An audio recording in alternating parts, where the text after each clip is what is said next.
God, indivisible, with liberty and justice for all. Remain standing.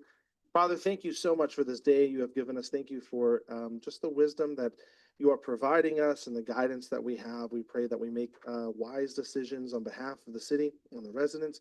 We pray for your peace and protection throughout the city and our nation, especially during this time. And we just thank you for your love and your grace that you've given us. Amen. Amen. Okay, at this time, I'm going to look for approval of agenda. I am going to ask to make one adjustment on the agenda, please. For the sake of, we have an attorney on for management report item number 1, which is from your office, and he is on for Zoom. And so for that sake, I would like to move our management report item number 1 up in front of consent calendar, if I can, please, just so we can get him up and going. Is that okay? Yeah, otherwise we're paying extra. Otherwise, we're paying extra for a gentleman to sit there through the whole meeting. So with I'm that, already covered, but he's not.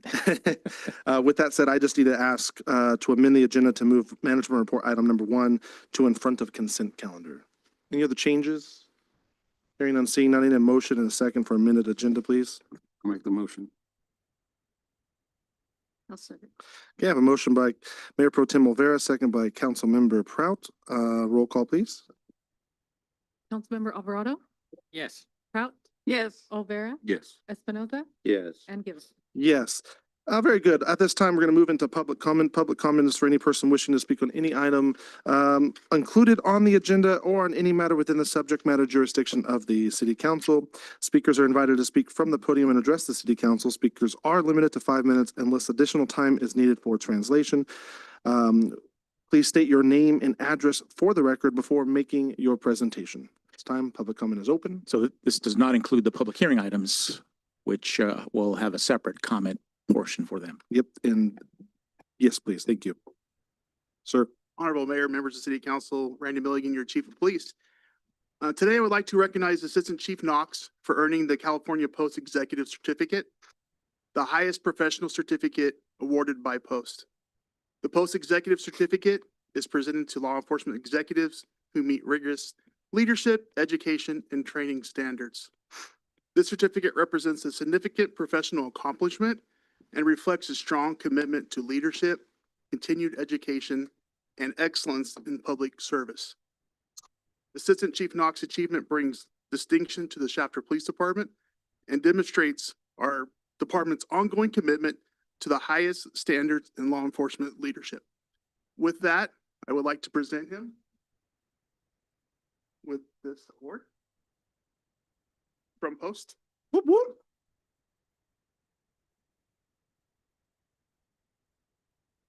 And I would love for the council members to Yeah. come down and take a photograph with him. Down, my friends.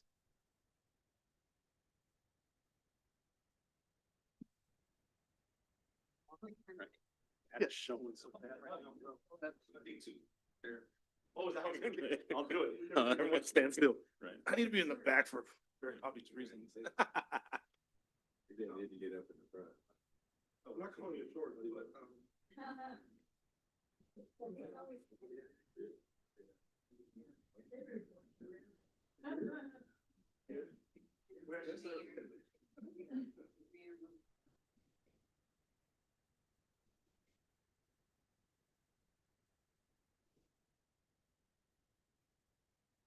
Yes, yes. I didn't get one. The poll was in the way. She wants to get one with me. Henry. The full block. Oh.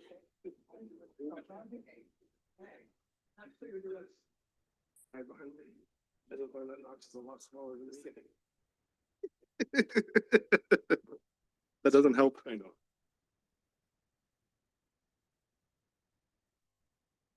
Well, congratulations, sir. Congratulations on the recognition, very well achieved, and it's good to know that we have that in our house this time. So I like that. Thank you. Thank you. Thank you. We welcome you and we support you all the way. You all have, and it has been very, very good here, very welcoming, and it's been a very good showing of a great community. Thank you. Chief's been good to you. He has been excellent to me. I haven't had one person here who has not been excellent to me. This is a great place to work and a very good loving community. Very good. Thank you, sir. All right, with that said, any other items for public comment? All right, with that said, nothing online. Public comment is closed. Council announcements and reports. Councilmember Espinoza, I'm gonna start with you tonight.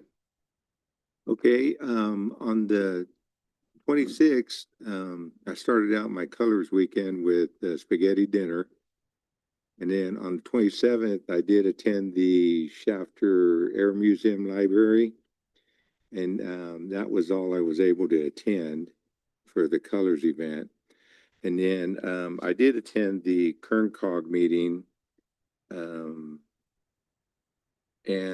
they mentioned that there's going to be 3 different projects that are going to be going on with the bike trail.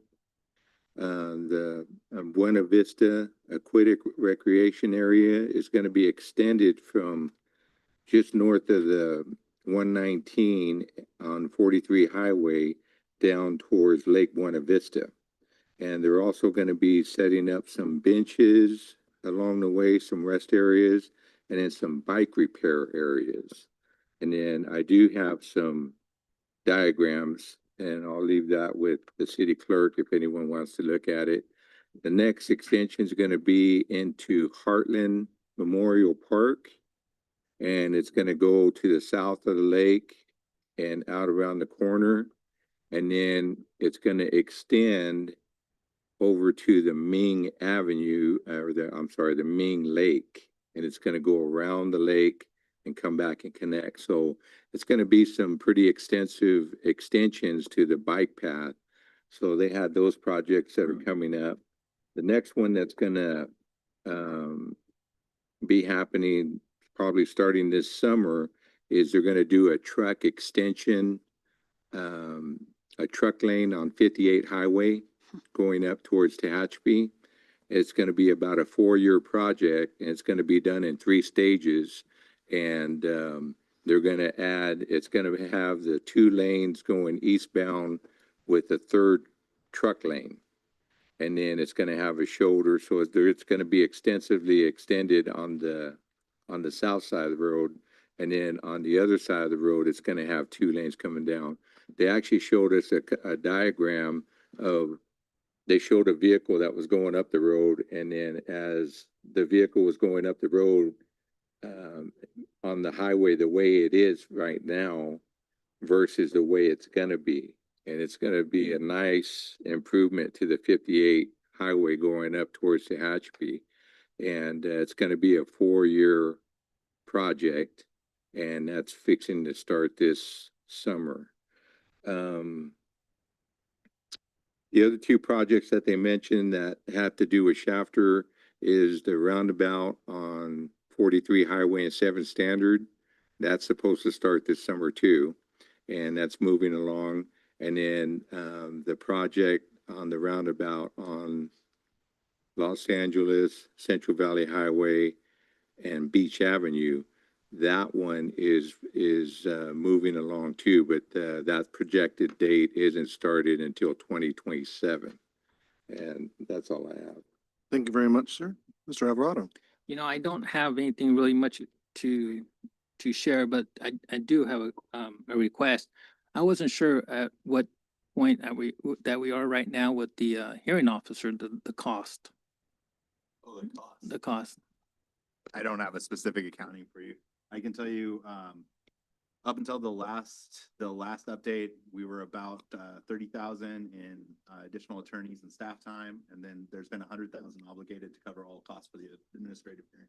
But I don't have a snap. Would there, is there something in the future we could get one, or just get an Yeah, estimate? it's gonna depend. I mean, it's really gonna depend on how it proceeds, and you guys will be receiving an update, but.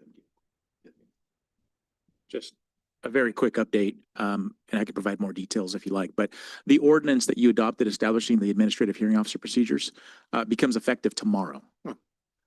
And so what the ordinance says is that with its effective date, it lays out the procedure that is to be followed, and the procedure starts off with the city manager basically writing a letter of transmittal, transmitting all the documents to the hearing officer. Hearing officer then reviews it and then follows the procedures in the ordinance, but it's not effective until tomorrow. Okay, thank you for the update for that. Nothing else? No, that's it. Thank you. Councilmember Prout? Yes, you heard a little bit about the Colors event that happened the last 4 days, the end of the month here. And there's Philip out there. He kept busy. He was hopping all over town too. It was really, it had its highs and lows in attendance at the different events, but of the ones that came and the ones that participated, really enjoyed the day, the weekend.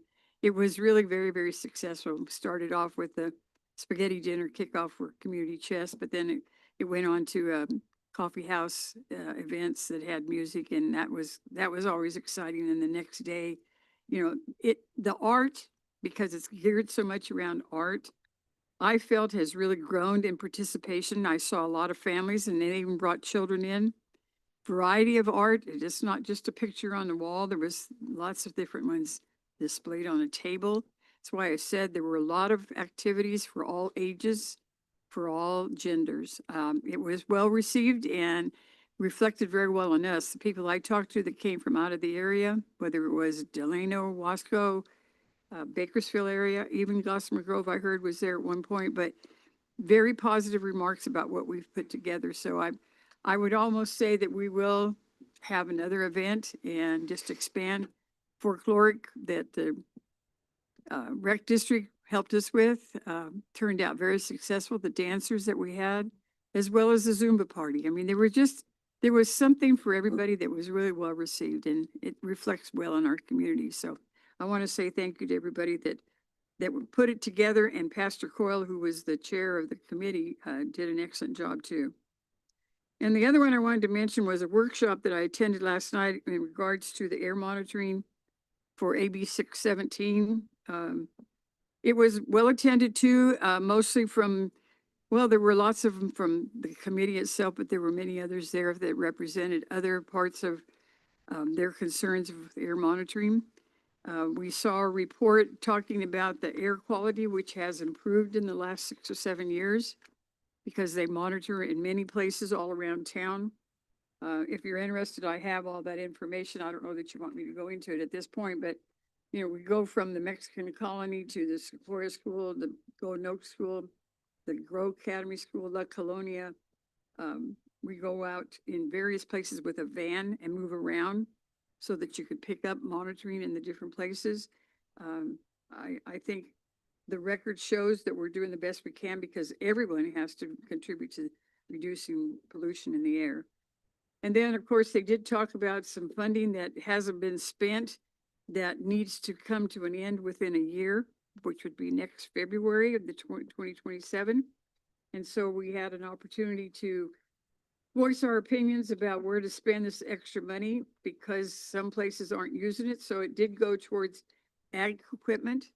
So if you have a piece of equipment that you want to get rid of, you do have to destroy what you get when it's old, but to get a new one. And then the farmer does pay for part of the expense on it. They also added a second air purifier for anyone that wanted to, within this area, that wanted to get an air purifier.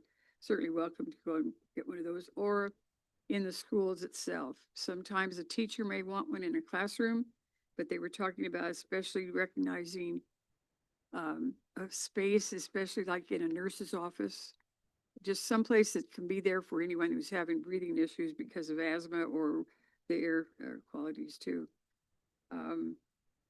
Other than that, I think what we've proved in the 7 years that this committee's been going on, and that they told us last night was 76 meetings that we've had. So it's kind of a record, isn't it? Yeah. But I like the results, and I like the fact that we're at least at the table and continuing to improve what we have for everybody.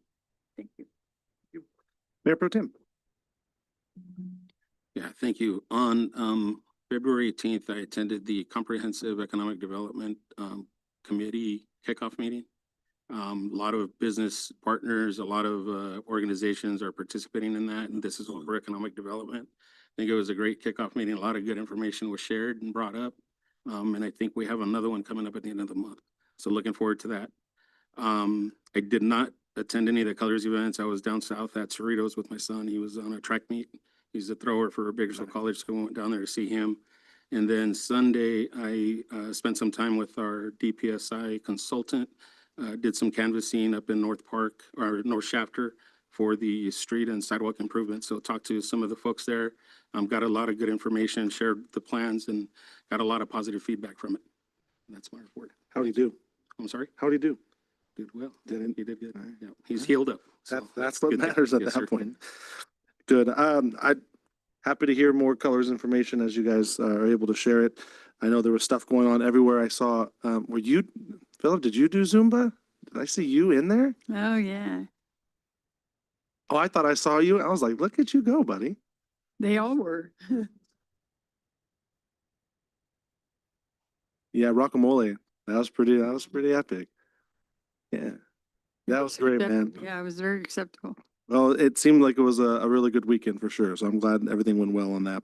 All right, this evening, before we get into consent calendar, like we talked about earlier, we're going to take the management report item number 1 and move that up in front of consent, just due to the constraints with our attorney and the fees that are being paid to said attorney.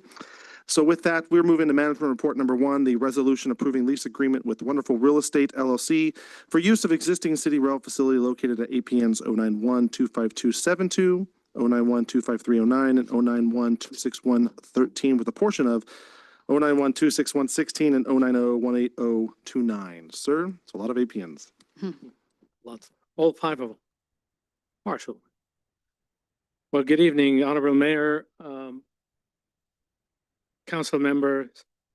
Tonight we're talking about the rail lease agreement. Tonight's action is about really disciplined fiscal stewardship and unlocking value from an important city asset that has been not operating at its full capacity. The infrastructure is in place, strategic importance remains, but we need to correct the operating structure that we have today. To be clear, this action authorizes operation and repair of an existing asset, which is the rail facility. It does not approve expansion of rail lines or new discretionary land use entitlements. So the decision is really straightforward. We have 2 options. We either continue carrying recurring costs and imbalance for maintaining the rail facility, or convert the facility to a long-term revenue-producing infrastructure asset that would benefit the city. The staff, of course, recommends the latter. This rail corridor was intentionally developed to support rail served industrial users. And the purpose has not changed. It's just not being utilized, unfortunately. In recent years, which is starting 2018, after the decline of the oil and gas business, there hasn't been a lot of use for it. Meanwhile, we've been incurring operating costs over these years, but the asset remains viable. And so, the idea here is to generate stable and financial returns for the facility. The agreement establishes predictable revenue stream and over a long time horizon. So the agreement is for 26 years. It can be renewed for 2 terms, 12 years each, for a total of 50 years. It brings private capital to rehabilitate the rail facility, and so the city is not obligated to invest any funds in it. It shifts the operational and market risk to the tenant. And this is really about properly governing this asset. The city will retain ownership, and the tenant assumes maintenance, capital improvement, and operational responsibility. And the structure is triple net, so we don't have to pay any fees, obviously. If you think about the return that we're getting on the lease, the city is getting based on the land value, it can range between 8, depending on the value today. The yield would be about 8%, roughly, between 8 to 11%, which is very commendable for a property, an industrial property like that. So in terms of fiscal impact, under the prior model, we have been sustaining losses, operating losses for several years now. And what this illustrates is that and this is a snapshot of 1 year. Last year, for example, we incurred $400,000 in cost, 225,000 of which is depreciation, but the others is operating expenses. And so what this does is that the city will receive over close to $1 million per year in lease fees. And this will not only correct the deficit that we have, but it's really about value creation for the city. So if we extrapolate the losses over the past several years, we have a rail fund, rail spur fund that is essentially that has a deficit of about $1.8 million. And what this lease does is that after year 1 and 2 of the lease being effective, we will become, the fund will become whole, and it will start generating revenues steadily over a long horizon in the future.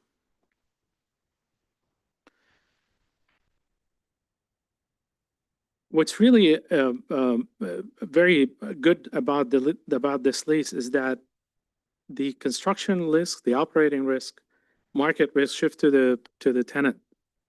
The city received contracted rent and while retaining ownership. And so this is an excellent risk allocation for the city and provides good coverage. And that's really the strategic intent of the lease, in addition to generating revenue and value for the city. So so beyond the fiscal stabilization that we have for the rail fund, the action will strengthen Shafter's long-term industrial positioning.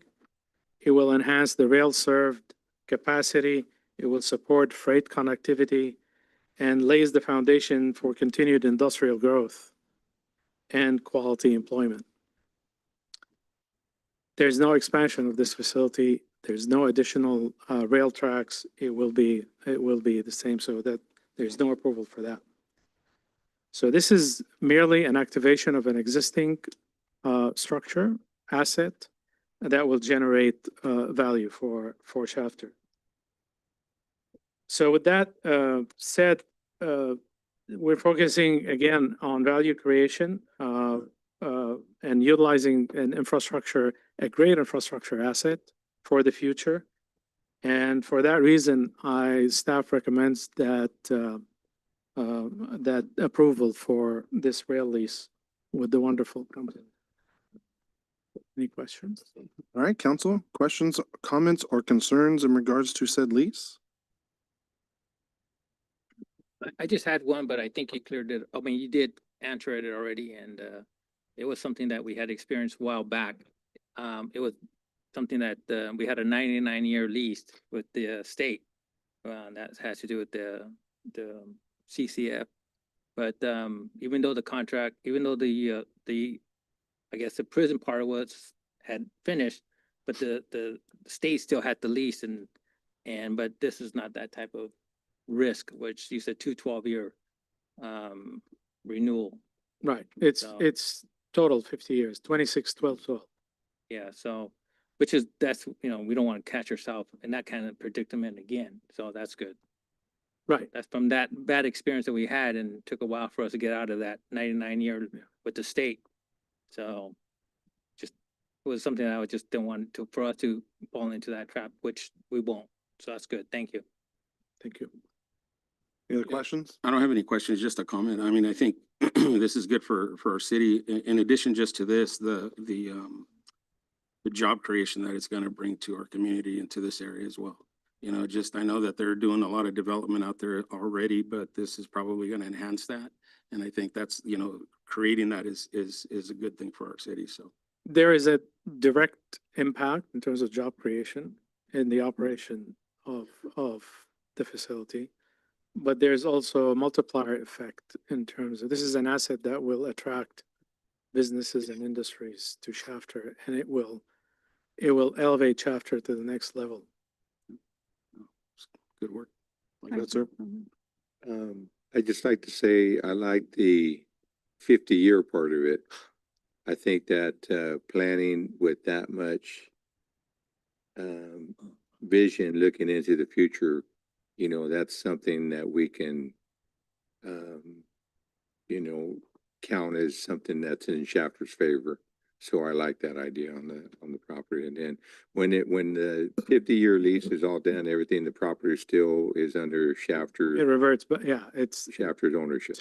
yeah, And then they maintain it and they upkeep it and they, it's at their expense on any, yes, upgrades and everything. yes, Okay, thank you. yes.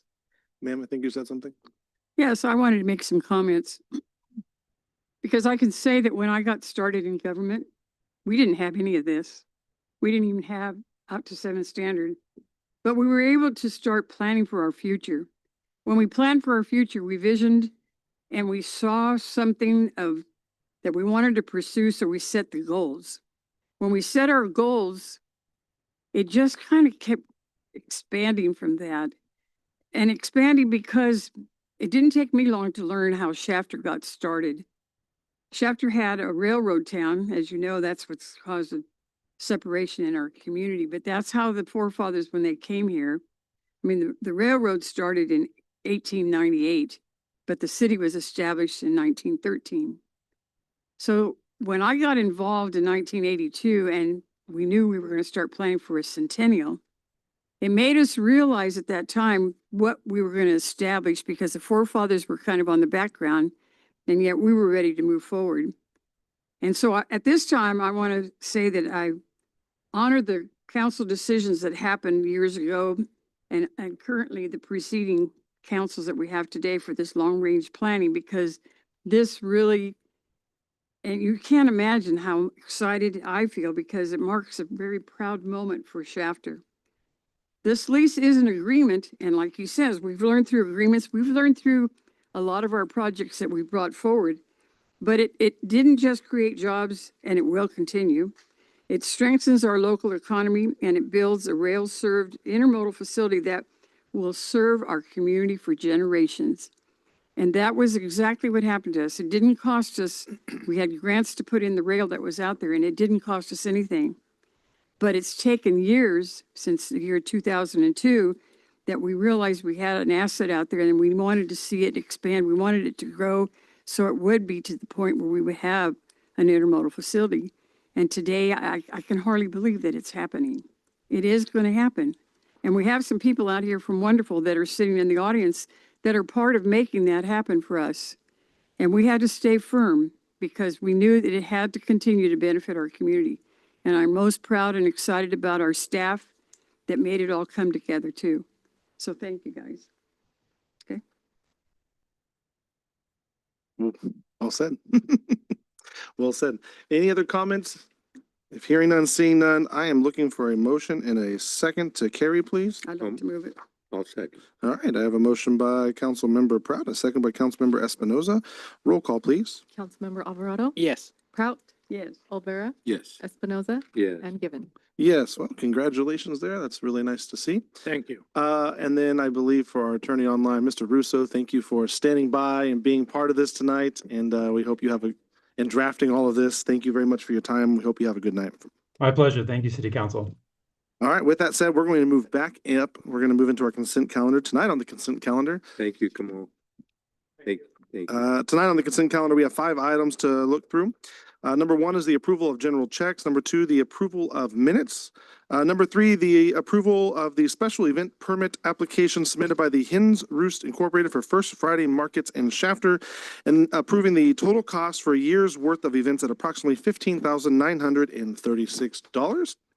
Number 4, adopt resolution number 3068, terminating the Williamson Act. Preserve number 8, approving an administrative lot split. I don't know why I struggled on that one. And number 5, approve the lease amendment number 1, agreement for the continued parking lot lease located at 217 and 219 Central Avenue. Questions, comments, or concerns? Otherwise, in a motion and a second to carry for consent, please. I'll make the motion. I'll second. Okay, I have a motion by Mayor Pro Tem Olvera, second by Councilmember Espinoza. Roll call. Councilmember Alvarado, Yes. Kraut, Yes. Olvera, Yes. Espinoza, Yes. and Gibbon. Yes. Tonight, you're going to find this fairly common. We have 5 items on our public hearings. A lot of 5s tonight. 5 items on our public hearings. Item number 1 is for the tentative track map number 7523 approval. Alan, how you doing, sir? See you already making your way up here. Yes, sir. All righty, good evening, Honorable Mayor and City Council members. Happy Tuesday. Happy Tuesday.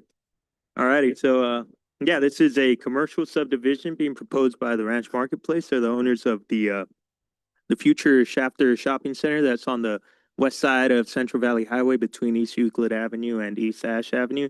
So it's simply to subdivide the property that they own. It's a total of 10.96 gross acres into 11 commercial lots.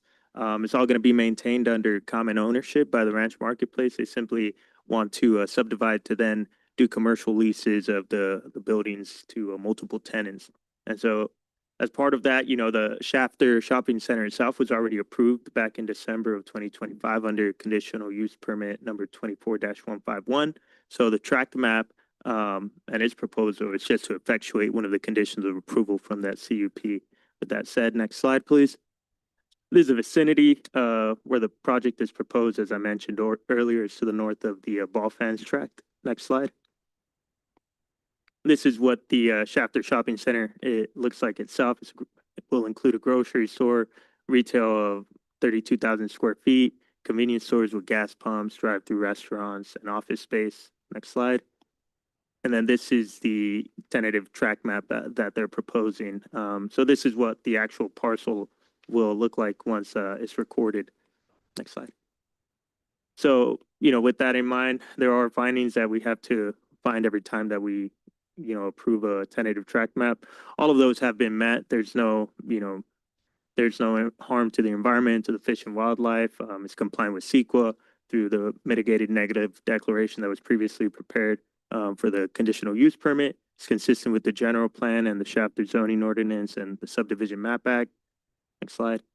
So with that in mind, staff recommendation is that the city council conduct a public hearing and adopt resolution number 3063, approving tentative tract map number 7523 as shown in Exhibit A, subject to the findings and the conditions of approval. Thank you. Thank you, sir. At this time, this is a public hearing for tentative tract map number 7523 for resolution number 3063. Public hearing is open. Hearing none, seeing none. Public hearing is closed.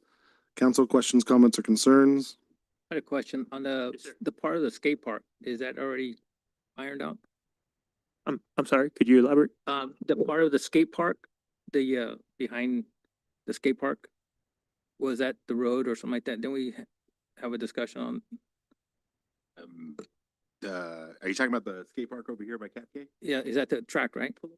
No, so this is the triangle track that's right next to it. It's Yeah. in front of it. I think it fronts actually Santa Fe is what it is. Yeah, it fronts Central Valley. So this is a map itself. There's an aerial image. So the Yeah. site boundary doesn't include the skate park portions. Right, the skate park's behind it, correct? Yes, So yes. It's we had adjacent. talked about maybe doing a road or an alley or something like that. Sorry, that was news to me. I mean, we'd have to go Okay. through, Well, I don't know. It was just a Yeah. question. okay. Alex, you ran for that one, sir. So we did have a discussion about it, being that they already had a sump there and trying to take additional right of way in that area for a road. Didn't seem like the best use of that piece there. So, the current pursuit that we have and we'll have an agenda item on the skate park for the parking lot and restroom, likely on the next agenda, was to work with Cap K to have access through their parking lot, both for potential parking there and also for sewer because we're gonna have to run sewer through their parking lot in order to make the restroom work. So that's the direction on that because this one would have affected their ability to put that sump there and then potentially the entire site. So that's the direction we landed on that piece. So then that'd be a cul-de-sac then, from Cap K, right? Those that wanna, because I know they were having problems with their people parking there and using up their parking in the past. Yeah, it would be a parking lot that would be accessed through the Cap K, assuming we get access rights from them. Would be the route that we're currently pursuing there. Okay. I know, because there was a discussion at one time, I didn't know the outcome, that's why. Yeah, we did have that discussion, but when this map came in and we did discuss that item internally with staff as we were discussing the conditions for this item, that it didn't make sense to try to take additional right away there from the property owner for that. Thank you. All right. Any other questions on that? Any other questions, folks? Is this, how's this gonna affect that road on the southeast corner of it? Is that gonna go straight out to Central Valley or is that still gonna maintain that curve? there? East Ash where it turns into Central Valley Highway. That is that should not be affected. It's gonna be the same as it is now. However, they will be making improvements to their portion of that, but it'll have the same alignment that's shown there. And the reason likely that the boundary is the way that it is for some reason they do own it does go across East Ash there and that little corner that you see on that would be the south west corner there. And I believe that is their property as well. It just was bisected by the road. So that would be a landscape lot. Oh, so that's part of the lot on the south side. Yeah, you can see it down in the corner that technically is part of the whole thing, but the road bisected it. So that's why you see that. But the road's not changing. You can see that there. Okay. Okay. And then the building that's up on the north end, that's gonna stay the old funeral home or church that's on the Yes, the corner? church, yes. That's gonna stay? Yes, that is remaining. So that's not part of this property at all. Yeah, Okay. yeah. It won't Okay. be affected. Thank you, Alex. Appreciate the Yeah. help. Any other? People may not remember that's what that was. Little historic fact. Back in the day, it was a funeral. Okay, no other questions or comments on said item. I need a motion and a second to carry for tentative track map number 7523 approval on adoption of resolution number 3063. Make the motion. I'll second it. Okay, I have a motion by Mayor Pro Tem Olvera, second by Councilmember Espinoza. Roll call, please.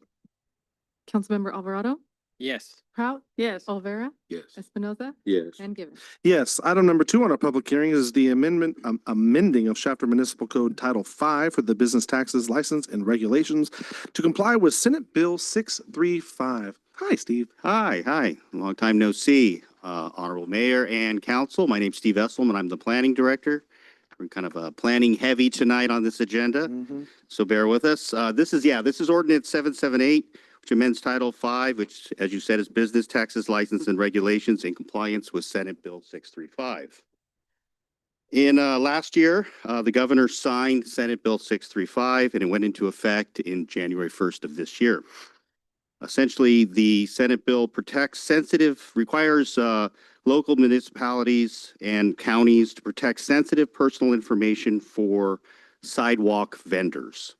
Essentially, it limits personal data that can be collected. It prohibits sharing personal information with federal immigration enforcement unless a judicial warrant or subpoena is issued, and requires the destroying of all personal information collected in the past by March 1st of this year. So actually, that's already passed about 2 days ago. And I know that we informed it's essentially live scan is what we're talking about. And we've already informed the chief, and the chief was tasked with destroying the previous live scans we've done for vetting sidewalk vending permits. And he has gone ahead and destroyed that information already.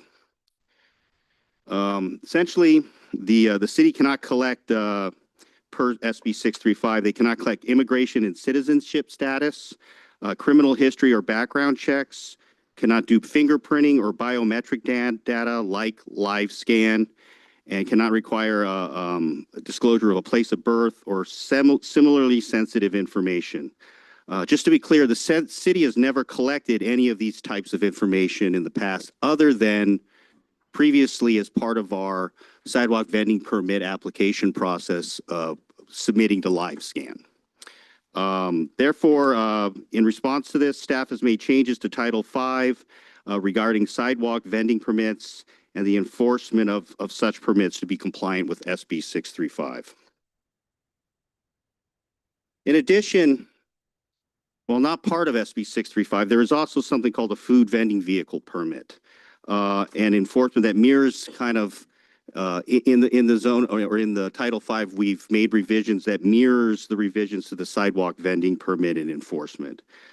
Staff's reasoning for this was because sidewalk vending permits and food vehicle vending permits are similar in nature in that they are that they both generally are mobile, oftentimes are food related, and are generally the people that are generally sidewalk vendors are also also a lot of times own food vending vehicles. And so in the spirit of the new law, staff decided to also revise Title V to make revisions to sidewalk or food vending vehicle permits as well as sidewalk vending vehicle permits so that they both comply with the same set of rules going forward. And with that, staff recommends that you conduct public hearing and introduce for first reading by title only and waive reading of Ordinance 778, an ordinance of the City Council of the City of Shafter, amending Shafter Municipal Code Title V to comply with SB 635. And with that, I'm here to answer any questions you may have. Much appreciated, sir. Again, this is for public hearing in regards to amending Shafter Municipal Code Title V in regards to complying with Senate Bill 635. Public hearing is open. Public hearing is closed. Seeing none. Council, questions, comments, or concerns into said item? I just have one, Steve. Sure. This doesn't put the city in a compromising position, does it? I mean, for liable in any way with these new rules that are going on? I think not complying with SB 635 would put us in a position where we could be liable if we were to continue to. Again, we never asked for any of that information, but we did, as part of our permitting process for both of these permits, require a live scan. And now the law explicitly says you cannot, when people are bringing in applications for these kind of permits, you are not allowed to submit them to live scans. So we're just trying to be compliant with state law. So I think doing nothing would make us more liable than to change the rules. Okay, well, I just wanted to make sure that we're not gonna be held, it's not gonna put the city in a liable position with the changes that are going on, so that's not an issue. No, I think if we didn't make the changes to comply with SB 635, then we would be in a position where we would be liable. Okay, thank you. Any other questions? Okay, hearing none and seeing none, I need a motion. I need a motion and a second for, to amend Shafter Municipal Code Title V, Business Taxes, License and Regulations to comply with Senate Bill 635 and conduct a hearing, introduce for first reading by title only and waive reading of ordinance number 778. So move. A second. Okay, I have a motion by Councilmember Prout, second by Mayor Pro Tem Olvera. Roll call, please. Councilmember Alvarado, Yes. Prout, Yes. Olvera, Yes. Espinoza, Yeah, and Givens. Yes. Item number 3 on our public hearing is to amend Shafter Municipal Code Title 15, Building and Construction to comply with state law regarding electric vehicle charging stations. And hi, Steve, again. Yes, we're going to do a couple of municipal code amendments here this evening. This is our second one, Ordinance 779, which amends Title 15 of the Shafter Municipal Code, which is Building and Construction, to allow for a permitting process, a streamlined permitting process for electrical vehicle charging stations. So over the past decade, California has strengthened and expanded the legal framework to accelerate EV charging stations within the state of California. The most notable changes to state law are Assembly Bill 1236 and Assembly Bill 970. Assembly Bill 1236 requires that cities adopt a streamlined ministerial permitting process, so just an over-the-counter process for electric vehicle charging stations. As part of AB 1236, installation must meet all applicable health and safety standards, and can only be denied by making written findings that a specific adverse health or safety impact would occur and cannot be mitigated as a result of the placement of that potential charging station. AB 970 came afterwards, and it kind of expanded upon the previous assembly bill where it establishes specific deadlines to process EVCS or electric vehicle charging station permits and tying automatic approval to jurisdictional inaction. Basically, if you sit on your hands and do nothing, it just automatically gets approved if you don't meet certain timelines. So one of the timelines is once you receive an application, a completeness determination of that application, whether the application is deemed complete or maybe deemed incomplete, saying you haven't given us enough information. We have to provide that feedback to an applicant within 5 business days for any project that is 1 to 25 chargers. And that completeness determination deadline is extended to 10 days for 26 plus or more chargers. And then after completeness determination is made, we are required to approve or deny an application within 20 business days for smaller projects, essentially the 1 to 25 chargers, or 40 days for larger projects, the 26 plus chargers.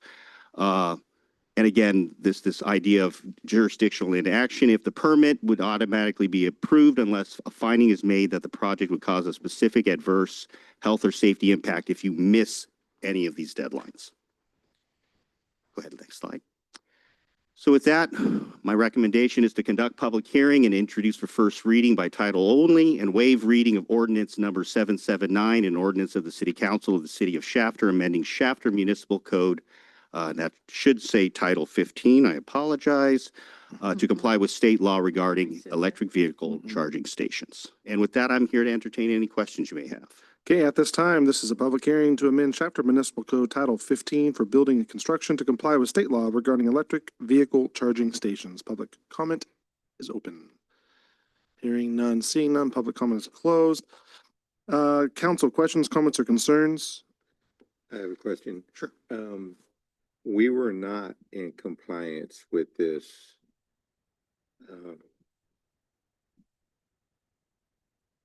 These laws? These laws. We were not, is this gonna bring us into compliance? Yes. Okay, are we still gonna be penalized for not being in compliance, or is this, we just gotta get this taken care of? And then the city's not gonna be held liable for not being Steve, up to speed on this, right? hold on a sec. So, this is separate than the separate legal matter. This will not affect that legal matter because at the time this needed to be implemented sooner. So there will be no effect on that. Going forward, it will prevent those issues. Okay, but we'll still have to go through the first. We do. There are some impacts that we'll have to talk with you about as a separate matter than what is going on tonight. But Lance is correct that on a moving forward basis, we'd be in compliance. Okay. My concern is that, you know, these issues always seem to find these hairline cracks where things are popping up that should have been addressed, that weren't addressed, that needed to be addressed. So, I mean, we need to up our game on this and catch these things before, you know, they cost us money. I absolutely agree. This has been hanging out there since 2016. Staff gets busy. That's not an excuse, but staff does get busy. I know. It went through the cracks. Monday morning quarterback is, you know, 99.9%. But what I'm saying is that we need to be a lot sharper on these items and not, you know, let them sneak up on us where we're losing money on issues like this. Yeah, and interestingly, another management item, I'm going to bring up a discussion topic about the idea of having a sort of a forensic review of our entire municipal code to make sure that there are no more of those cracks, or if there are, that we get a recommendation from an attorney on how to rectify those cracks. And so we'll be talking about, I agree with you in anticipation of that. Once this happened, I asked our city manager if I could bring forward a discussion item on gauging your interest in doing that sort of a review of our entire municipal code to make sure we are in compliance with state law. I would appreciate that very much. Thank you. You're welcome. Questions, comments, concerns? Okay. Need a motion and a second to carry in regards to item number 3, amend chapter municipal code title 15 to comply with state law regarding electric vehicle charging stations, conducting hearing and introducing for first reading by title only and waive reading of ordinance number 779. Yep, motion in a I'll second. move. Second. Second. Okay. Good, Take, good. Councilmember Brown, Councilmember Alvarado, roll call vote, please. Councilmember Alvarado, Yes. Prout, Yes. Olvera, Yes. Espinoza, Yeah. and Gibbons. Yes, item number 4 on our public hearings is the Community Development Block Grant Fair Share Funding for fiscal year 2025 and 2026, as well as 2026, 2027 filing of a project application public hearing. Hello, Mr. James. Good evening, Honorable Mayor, members of the Shaft City Council. I'm sorry. Yeah, sure. Mayor, 4 and 5 can be heard together. I don't know if you specified that. I did not specify that, but I guess I will also make that known. We will be also listening for public hearing items number 5 as well. Community Development CD Funding Activity number 18.22.1 and 18.23.1 for potential projects reallocation public hearing. Yep. One public hearing for both items for 4 and 5. Sir? Honorable Mayor, members of the Shaft City Council, Michael James with the City Manager's Office. Thank you for your indulgence on this request. The city receives an annual allocation of federal community development block grant funding through an agreement with Kern County. And per that agreement, the county staff oversees and administers the funds for a modest administrative service fee. So the annual allocation averages about $120,000 a year. And we had two rounds of funding that were committed for the Learning Center Chess Garden project. But as you may recall, the council later approved using only local funds to proceed with that project because the funding agreement, the CDBG funding agreement, was taking too long for the county to produce. So we moved on with local funds for the Chess Garden project. So on the agenda tonight is a request to conduct now one hearing related to CDBG funding to allow for public input on 1, relocating the Chess Garden project funds totaling about $249,000, and then 2, selecting a project for the most current round of funding available, which was made available after the Chess Garden project, which those two years of funding total approximately $247,000. So notices of both hearings were actually published separately to meet our legal requirements in both English and Spanish. But staff also produced a social media based poll to collect public input on the types of projects that residents think should receive the funds. And just in a day, we received 400 responses. And the survey results suggest that park upgrades and street lighting are the top priorities. And then further, Mantle Park and Rodriguez Park are among the park sites needing the most attention. So based on the results, the survey results, and the need confirmed by staff, we're recommending through separate resolutions that we commit the Chess Garden funds towards improvements at Rodriguez Park. And now Rodriguez Park is already set to receive multiple rounds of CDBG funding that date back at least a few years. And the project scope, it consists of adding lighting, sports field lighting to a multi-purpose field that's between the playground and the drainage basin. And then a big component to it is drainage improvements in and around Rodriguez Park. I think we've all seen when we have a sizable rain, how that impacts the intersection of Wall Street and Rodriguez. So this project would be to address that problem. So having the Chess Garden funds added to what we've already committed for Rodriguez Park brings the total to just over $800,000. We'd also like to commit the newest rounds of CDBG funding, 2 years of funding, towards improvements at Mantle Park. And the types of improvements at Mantle Park that we foresee could happen include a shade structure over the playground equipment, additional covered picnic areas, working towards irrigation system improvements, at the park. The park irrigation system is very outdated and need of upgrades. And then there's also new trees. So, if the council or the public, in attendance has other suggestions, these resolutions can be amended, before submittal to the county. Just wanted to make that clear. So tonight, staff recommends the council conduct the hearing on both matters relating to CBG funding. And at the close of the hearing, consider adoption of resolution 3065 to authorize the cancellation, formally authorize the cancellation of the Chess Garden funding and the reallocation of those funds towards improvements at Rodriguez Park or a project of the council's choosing. And then we're also asking that you consider adoption of resolution 3064 to authorize the submission of a CDBG application for scalable improvements at Mantle Park to utilize the fiscal year 25, 26, 26, 27 allocations. And then once staff has direction and adopted resolutions, we'll make contact with the county and then we'll start the application process. We'll come back to you separately with funding agreements for approval once we have them. And with that, we can proceed with the hearing. Thank you very much, sir. This is a public hearing for items number 4 and 5 on our public hearing docket. Item number 4 is the Community Development Block Grant Fair Share Funding for fiscal year 2025, 2026, and 2026, 2027, filing of a project application public hearing, as well as item number 5, the Community Development CD Funding Activity number 18.22.1 and 18.23.1 for potential projects reallocation public hearing. Again, both set items are being heard as one. Public hearing is open. Hearing no comments, seeing no comments, public hearing is closed. Council questions, comments, or concerns, please? Okay, hearing none, seeing none. I want to just make sure I've got my ducks in a row, if you don't mind. Rodriguez Park is doing the reallocation of the Chess Garden monies, which is roughly the We'll $248,000. be receiving the reallocated funds, correct? Okay. And Mantle would be the new round of CDBG funding, which is roughly $246,000. That's correct, Okay, sir. just want to make sure that we're on the same page. And again, that would be for both 4 and 5 when you're trying to combine those together.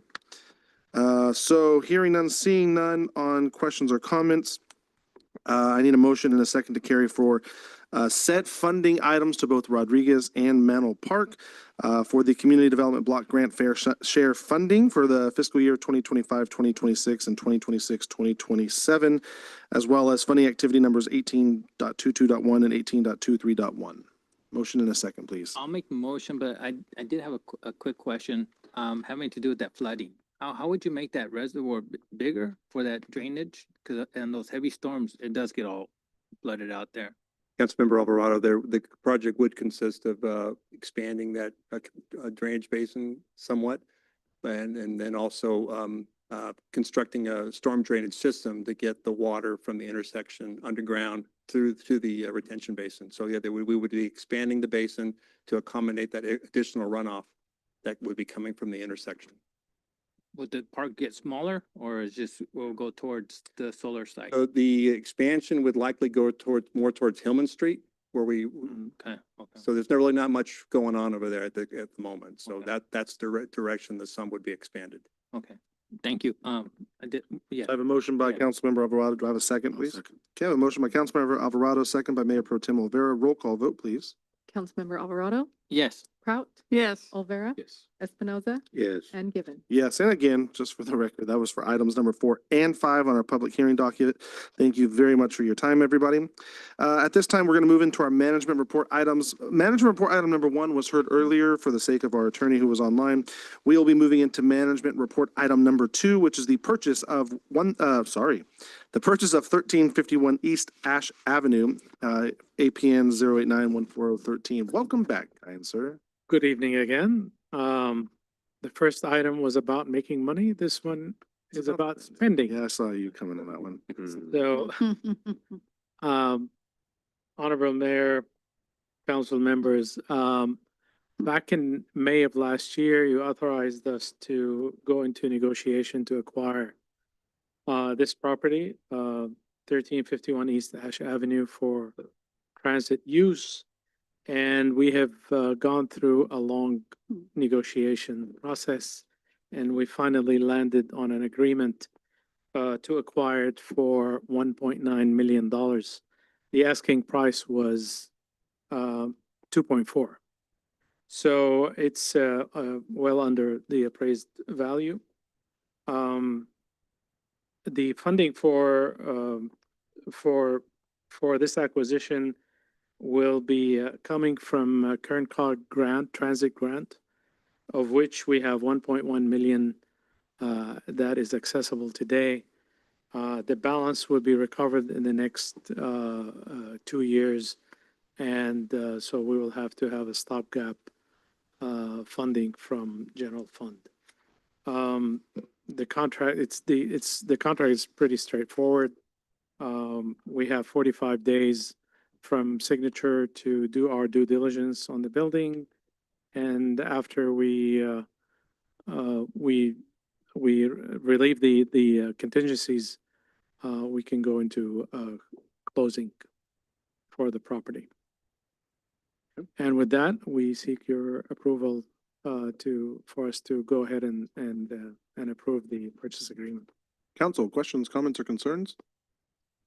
Otherwise, we get to entertain the motion of Kamal spending more money. Sorry, I had to do it, Kamal. Had to do it. I'm good with that. He's like, I'm okay with Love that. spending. I need a motion and a second for the purchase of a 1351 East Ash Avenue, please. I'll make the motion for it. I'll second it. All right, I have a motion by Mayor Pro Tem Olvera, second by Councilmember Espinoza. Roll call vote, please. Councilmember Alvarado, Yes. Kraut, Yes. Olvera, Yes. Espinoza, Yes. and Given. Yes, thank you very much. Item number 3 under management reports is the discussion and direction regarding contracting with legal counsel to review the Shafter Municipal Code for compliance with state law. Welcome back, Steve. Welcome. Thank you. So, we talked a little bit about this. This was a great review by Councilmember Espinoza about this item. This is Shafter Municipal Code Legal Review. So essentially, the Shafter Municipal Code provides the legal framework for local governance, regulatory, and enforcement in the city of Shafter. State law frequently is amended that can affect local governments and how they govern.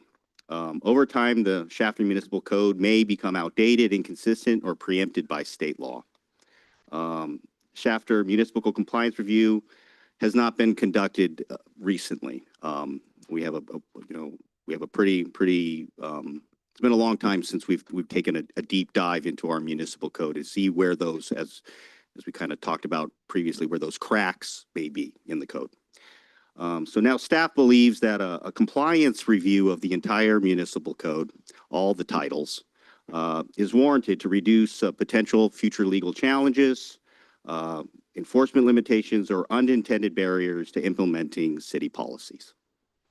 A municipal code compliance review would typically consist of identifying provisions that conflict, are preempted, or are inconsistent with state law. They would identify outdated or unenforceable provisions, would recommend amendments to align the Shafter Municipal Code with state requirements while preserving a local intent and, to the greatest extent possible, local land use control. Yes, sir. And ultimately, this would reduce legal exposure and improve clarity throughout all of the titles. So with that, staff essentially requests council to discuss and provide direction to staff on whether they would like to retain legal counsel to conduct a review of the Shafter Municipal Code to identify provisions that may be inconsistent or preempted by state law or outdated.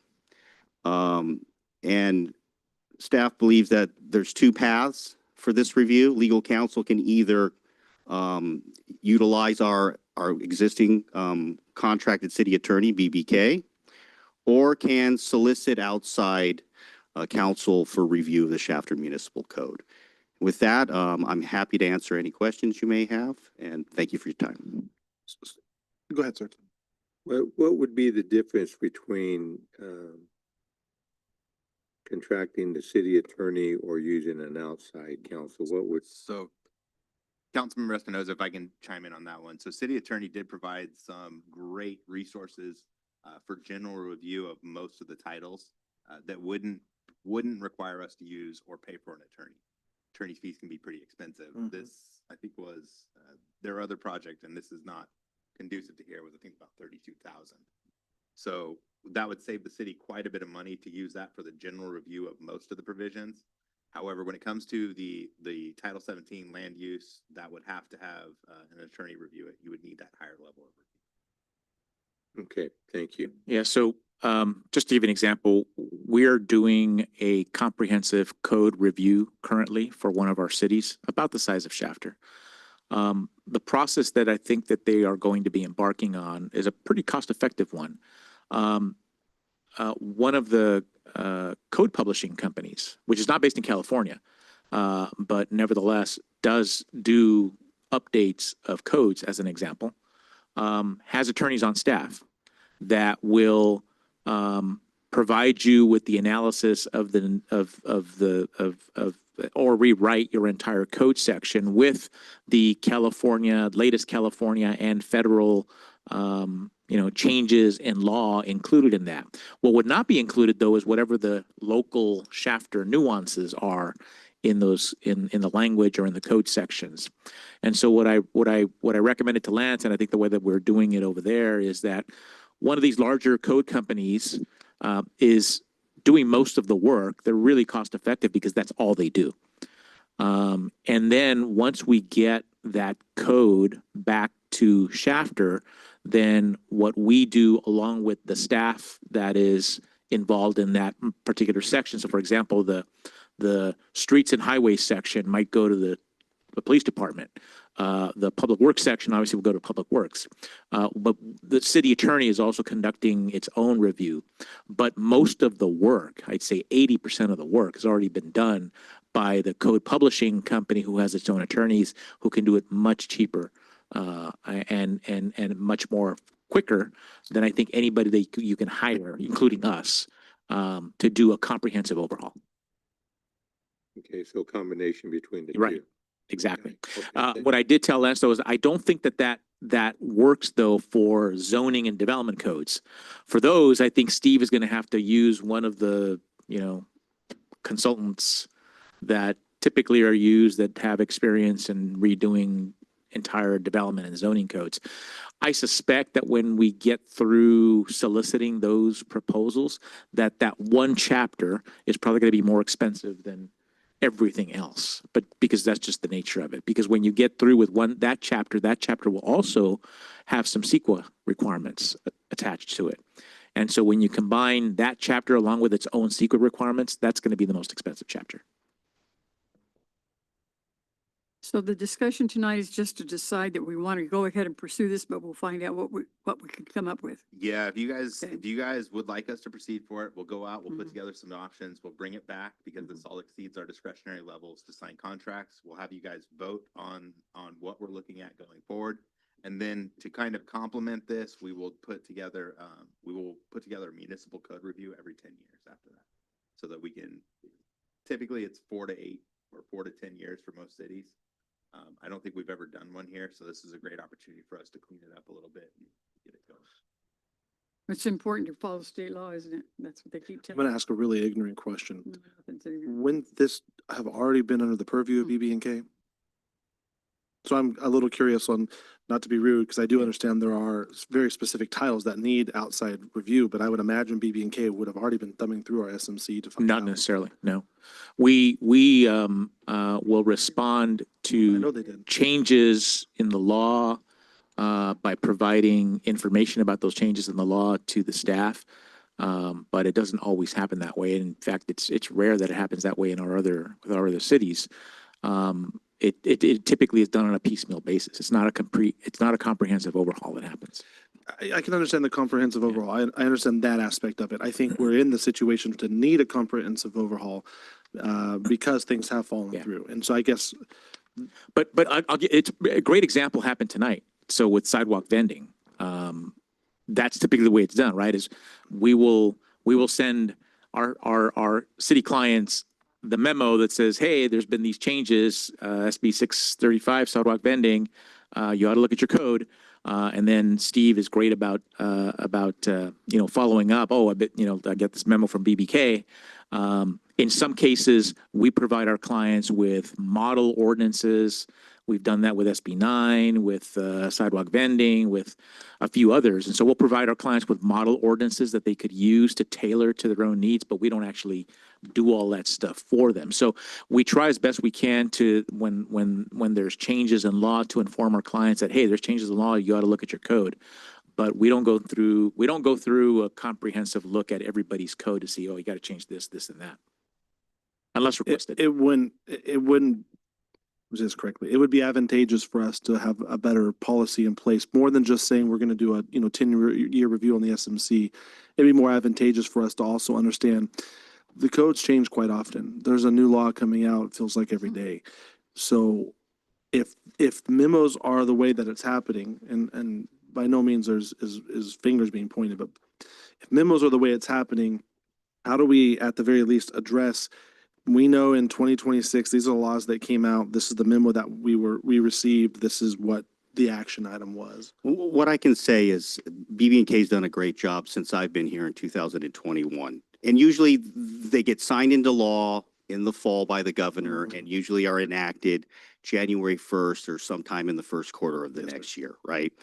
They've done a great job of informing us and we've kept up on top of it. It's just the reality is that, the Shafter Municipal Code has been around, for a long time. And I don't think anyone has looked They weren't in the updated. past, there may have been a year where, human error. We knew we were supposed to change it and we just got busy and we didn't, and then you forget, but you got 6,000 other things that you're worrying about. A classic example is the electric vehicle charging stations. sir. It was first enacted in 2016, and I think the next set of rules was enacted in 2019, if I remember correctly. Well, that was a busy time. I don't want to point any fingers. People get busy, things happen. We all make mistakes and are human. Right. But it fell through. And, then we paid the price, 10 years later, when someone showed up and said, hey, you don't have this, you're supposed to have it. We're suing on behalf of the state and gonna, get attorney fees. It happened. So once that happened, it was like, okay, I have no sense of what else is missing. What other cracks are there in our municipal code? I went to Lance and said, I think we need to go to the council and bring forward this idea of a comprehensive review. And that's what we're doing tonight. And all we're really asking is, do you want us to keep pursuing this? And it sounds, my guess is from how you guys are talking is, yes, we do. And now we're going to come back later with some options for you. A hybrid, all BB&K, all outside consulting, utilizing this, I didn't even know about that, which is great. This sort of municipal code company that this is what they do and they can do 80% of it. And from there, we'll give you options and then you can say, yeah, I like option B, or I like a little option B with a little, dash of option C. And then we'll bring forward the necessary contract mechanisms to effectuate that and get people on board so they can start reviewing this. It appears that it's not just happened to us because all the changes that have come about, because we used to keep it updated for so long. But we've had, like you say, too many changes from state law. Yeah, I mean, it can be a little dizzying, especially in the last 5+ years when it comes to housing law. Now, again, BB&K's done a great job of keeping us on top of ADU law and all of those laws. You just saw that Alan presented, a couple of weeks ago, and we got through the process of updating our accessory dwelling unit and junior accessory dwelling unit, Title 17, the zoning ordinance changes in compliance with changes to state law. And so that way we're compliant with that, and some attorneys will not come and say, oh, you're not compliant, we're going to sue you on behalf of the state. Sue it. Sir? That's No. the answer. I thought you had a question. No, I agree, that we should explore our options and then select what we think is best and what fits us for what we need to do. So I think going that direction would be the best option at this point. Sounds like we have probably general consensus. You have from the general council. consensus, Okay. sir. It's hard to make a decision without full numbers. Perfect. We'll pull it together, bring it back to you guys and have some pitches on it. Thank you. Thank you, Steve. And once again, that item was for just discussion only, no approvals necessary. Item number 4 on our management report is the approval for the addition of a GIS coordinator position. Hi, Johnny, how are you, sir? Good evening, Honorable Mayor, members of the Shafter City Council. I'm Johnny Rubio, your IT Director. Tonight, we are requesting approval to add one GIS coordinator position to the city's staffing allocation specifically for the IT department. Now, historically, our GIS program has been overseen by a senior staff member, Chris Schultz, who, as you're well aware, has transitioned into managing the city's major fiber expansion, which is going to be a critical infrastructure project for the city of Shafter.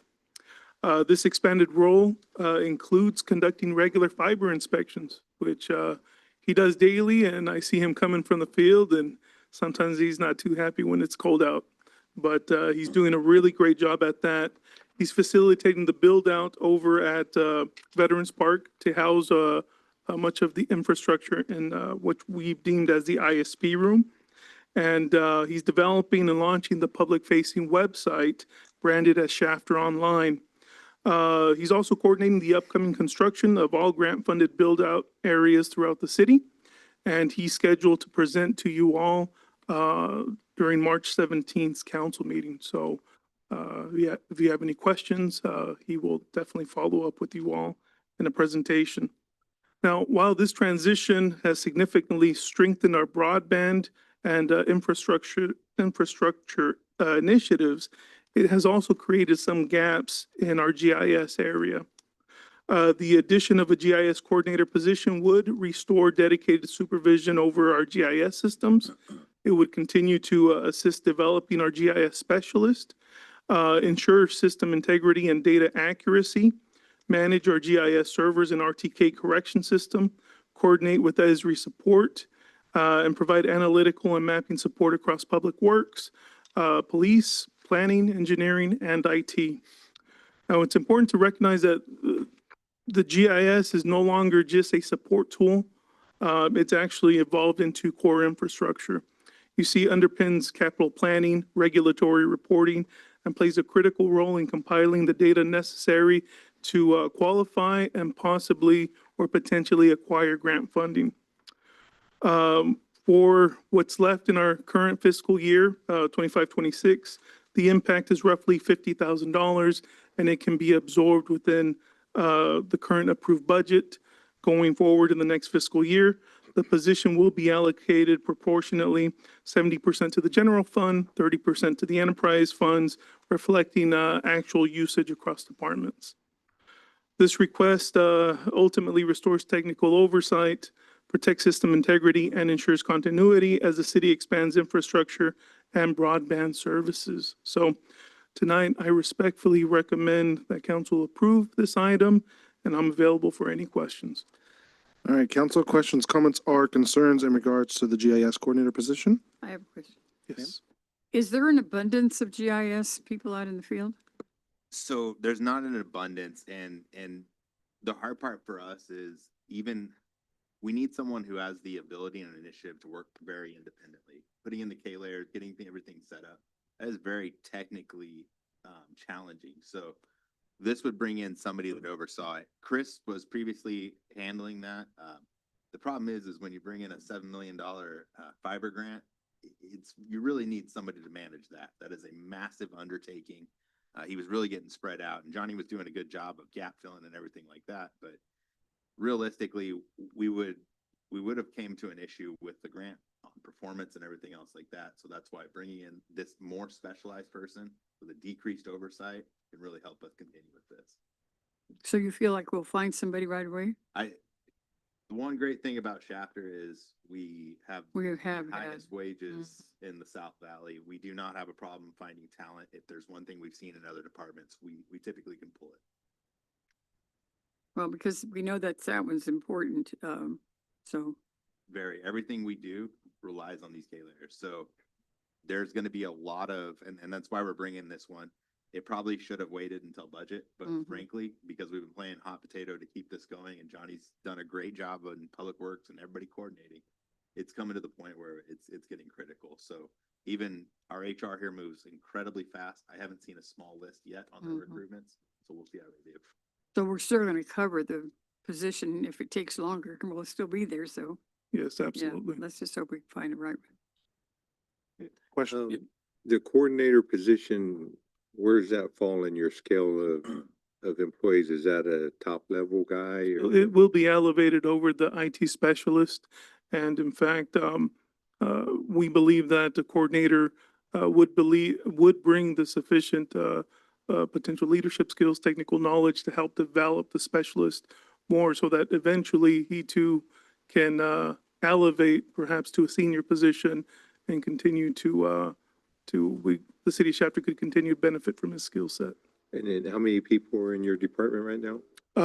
Right now, for the entire IT department, I believe it's 7 individuals. 7? Yes. And then, so you're looking at bringing in a top level guy with his expertise to help lead the department, right?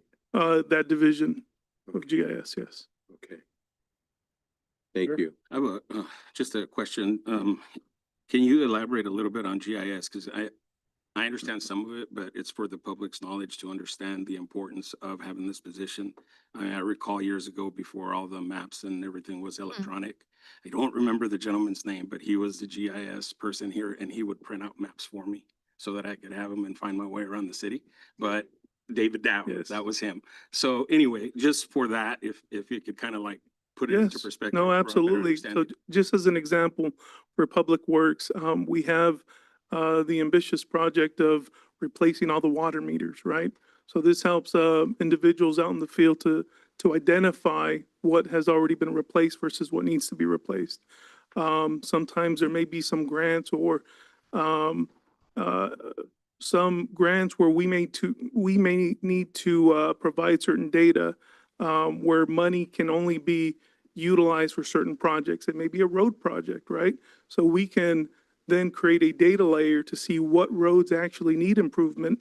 And then as we overlap these layers and we provide these data maps or data points, that allows staff to not just get raw data, but actually data they can utilize and provide to hopefully obtain these grants. So there's many different use cases. You have a use case for public safety as well, and identifying, calls for service and accurately pinpointing those on a map. So, of course, that you may have some limitations on the CAD system, but the Esri realm is definitely pretty extensive. Yes, sir.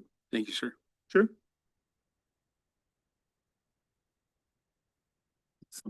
I couldn't do my job without GIS. Basically tethering data to shape files is what I do all day. This is the parcel, this is the APN, this is the zone, this is the general plan designation. Is it in a floodplain? Who's the owner? What's the acreage? What's the assessed value? I mean, GIS is up all day long in planning. We do nothing but GIS. So to have we've been very fortunate. We have a very good GIS department who's very helpful. They help create maps for us. They help us be efficient in our jobs so we can push projects through. It's absolutely vital that we have a strong GIS component to the city. Well, I'm gonna say too, David Dow was really a gem when we got a hold of him. He was really the guy. I mean, because he had nothing. He had to start it up himself. There was nothing well, you know that. You've been around long enough to know that too. And so. And with that said, I think Steve volunteered 100% funding for this position. No, All right, motion in a second on that real quick. Plenty, go call David. Go bring him back. You're pushing it, Jim. David will do All it. right, any other questions for said item? Hearing none, seeing none, any motion in a second to carry, please. I'll make the motion. I'll second it. All right, I have a motion by Mayor Pro Tem Olvera, second by Councilmember Espinoza. Roll call vote, please. Councilmember Alvarado, Yes. Prout, Yes. Olvera, Yes. Espinoza, Yeah. and Given. Yes, thank you, Johnny. Last item on tonight's management report docket, Laredo Highway Vegetative Barrier Tree Planting Project. Mr. James, welcome back for the last time for the night. Let's hope so. I think so. I think we're there. Honorable Mayor, members of the Shafter City Council, I'm Michael James with the City Manager's Office. The Air District awarded the city $253,000 of grant funds made possible by Assembly Bill 617 or AB 617 for planting up to 50 trees at the Laredo Highway median to act as vegetative barriers to that could reduce air pollution. So the project actually came up at your last meeting. It wasn't an agenda item, but we were voting on the urban greening project, and the question was asked about planting trees on Laredo Highway. So this is the project for that. So then that was an urban greening project that was focused on local park, planting trees at local parks and schools. With parks and schools, you have ample space to plant and maintain trees, but the Laredo median is a very narrow corridor with a guardrail. And now more recently, the high pressure gas main that's there along most of that stretch, with the exception of the stretch between Carver Street and Zerker Road. And because we're limited on where we can realistically plant trees, the tree total is down to about 20, no more than 20 trees than we can realistically plant there. So, but it's still worth pursuing. So with that, we're requesting a capital improvement program project tonight with a budget of $253,000 to properly account for grant expenditures as well as reimbursement. So Public Works is also requesting that we conduct the appropriate bidding and procurement procedures to purchase and plant the trees. And we're talking about 48-inch box trees that are, even though the gas main is not going to be in the median where we're working, it's going to be median adjacent. So we're going to be compelled to do a hand dig 48-inch box trees. So it's going to be very slow and tedious, but we'd still think it's worth having trees in that particular corridor. So the request is to create a CIP project valued at $253,000 and use the bidding and procurement procedures and allowing staff to purchase and plant the trees. So while I have your attention, before you take a vote, this actually, Councilmember Alvarado, you actually suggested that we come up with a plan for replanting between the trees where we can't physically plant trees anymore because of the high pressure gas main. What you're looking at here is a AI generated simulation of what multicolored lantana would look like in between the trees along that corridor. Now, this is what we've used. You might recall seeing it between Beach and Mantle. This is the type of species that we put in the concrete median there. So the reason why we're favoring lantana is it's low maintenance, low water usage, adds visual appeal, and the root system shouldn't pose a conflict to the gas main underneath it. So this isn't an agenda item. We just kind of wanted to know if we're on the right track. And then if so, we can come back to you with budget action more than likely, but probably start working towards this next fiscal year. But because it was brought up at the last meeting to start working on a plan, I just wanted to see if we could get some initial feedback on this particular concept.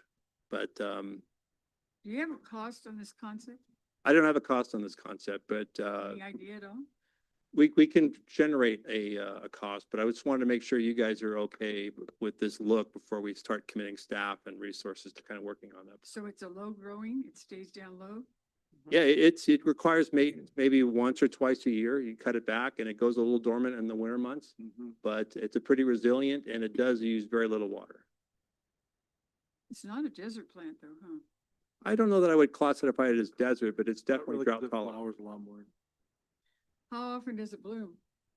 I think it blooms like 9 months out of the year almost. For the full 9 months? I believe so.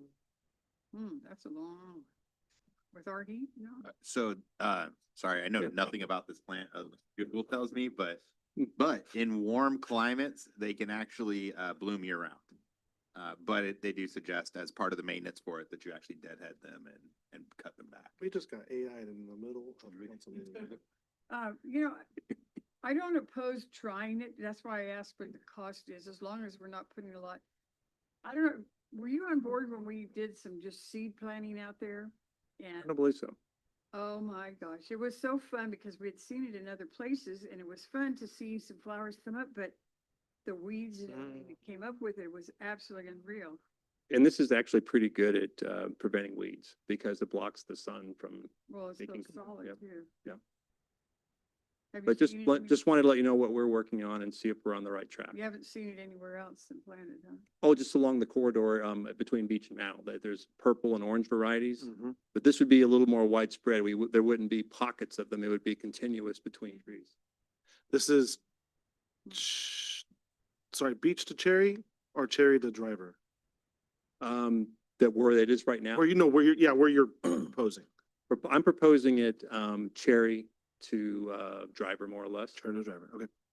That's trying to get my mind. Well, I'm sure we'll have good response with flowers as long as there's color that and it's maintained. Mhm. Because we don't Maintenance. necessarily maintain even the little patch in front of the entry sign. That, because it gets away from you with the That's- Bermuda that's as true. well as other weeds. That's true. And so its maintenance is involved. Now, this one may be thick enough. You know, I like flowers. I do like flowers. I mean, I like it in my own yard even, but To confirm, tonight's vote is for the use of AB 617, $253,000 for use of some type of vegetative barrier. This would be trees more than likely. This is with most, this wouldn't, the lantana wouldn't really be much of a vegetative berry because Right. it's so low. the on- word, That's something as an add-in down the road. But so the tree concept, the 48-inch box, are we doing lateral root guards? to- Yes. To protect against the Yes. gas? Okay. so this would be a test before you do all of it, or are we gonna just do all of it and have a cost upon us? There's no plan or time frame exactly for this, but the focus right now is to get the tree planting project underway. And as time allows, it'll probably be an in-house endeavor to have our parks crews try this in certain corridors. And maybe we can talk about your preferred corridors to try it out at. I'll come in and talk to you. Sure enough. All right, council, just for clarity's sake, this is for the AB 617, $253,000 allocation for the tree planting project on Laredo Highway median. I need a motion and a second, please. Motion. Second. Okay, I have a motion by Councilmember Espinoza, second by Councilmember Prout. Roll call vote. Councilmember Alvarado, Yes. Prout, Yes. Olvera. Yes. Espinoza, Yeah. and Given. Yes, thank you, kind sir. I appreciate that. Moving into our favorite time of the night, city manager comments and reports.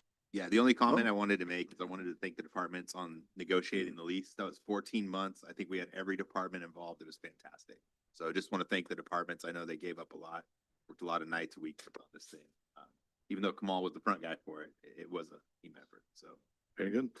If Kamal was the front guy staff, I just heard he's taking everyone to steaks. That's what I heard. Anyone else hear that? Department director comments and reports. no comments, no report. No comments, no reports. All right, with that, I'm going to look for a motion and a second to adjourn for the evening. I'll motion.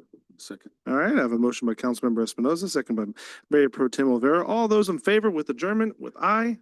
Same sign opposed. Hearing none, we are adjourned at 7:33 PM.